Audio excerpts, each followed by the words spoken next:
This one should be a quickie, 4 minutes tops, I'm telling myself. So, there isn't that much to talk about on the favorites tribe for this episode because it was fairly obvious that they were going to win immunity. Here's what we got in the favorites tribe. Stealth Hours 2, which is everyone who voted out Francesca. Brandon yapping his mouth off. We expected that, but there's going to be more of that next week. And then there's Brenda and Corinne not really getting any airtime again. Pretty disappointing. Then on the fans tribe, it was kind of obvious that they were going to lose the challenge. But I was glad that they did because we got to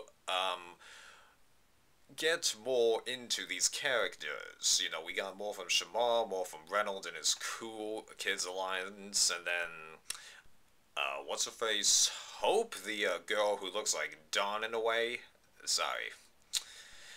So it was nice to know that, Shamar ended up playing a bit of an arrogant card.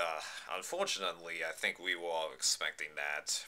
I heard an interesting comment on AfterBuzz TV's podcast for this episode that Survivor does that. I can't really provide any examples. You're going to have to watch it. It's a few minutes in. The time will be in the description also. And then the Cool Kids Alliance being picked off. Come on, we should have seen that coming. I mean, like, I thought the same thing with Matt's four-man Strawn alliance back in One World before anything happened. Come on. Reynolds finding the idol, expected him not playing the idol. I don't know why, but I predicted that he wasn't going to. But next time they go to Tribal Council, it's going to be a free vote. He'll play that idol, unless he manages to get the people to vote out Shamal, but that's still technically a bad move on the 6 people Strong Alliance. Allie going, I knew nothing about her, and if anything, I'm actually glad because now we can distinguish between more of the girls. Because, as I stated in my episode 1 thing, they all look alike too much. Sweet. So, what's happening next week? This time I'm thinking that we're going to get more from Brandon, although I wonder what Andrea did, because you could tell in the next week bit he's talking directly to her, at least from my perspective, so I don't know.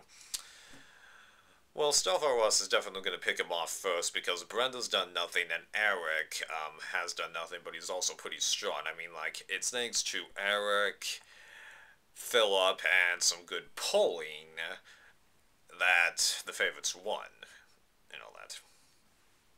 And one last thing, I have to mention Malcolm. Another time where he's, throwing stuff, and then he does pretty well at it, but he falls just short, and he can't get the last hump bit. That's kind of disappointing, because Malcolm, as we all know, is somebody who establishes the fact that he likes to win, likes to be on top, and here he's fallen short in a couple of challenges. I'm really curious to see if this becomes a pattern. Well, that finishes this one up. I don't know if all future Survivor episodes are going to be this short. I just decided I could shorten it because we're going to get more of the same storylines on next week, so why not just wait and see if we can get more data. Bye.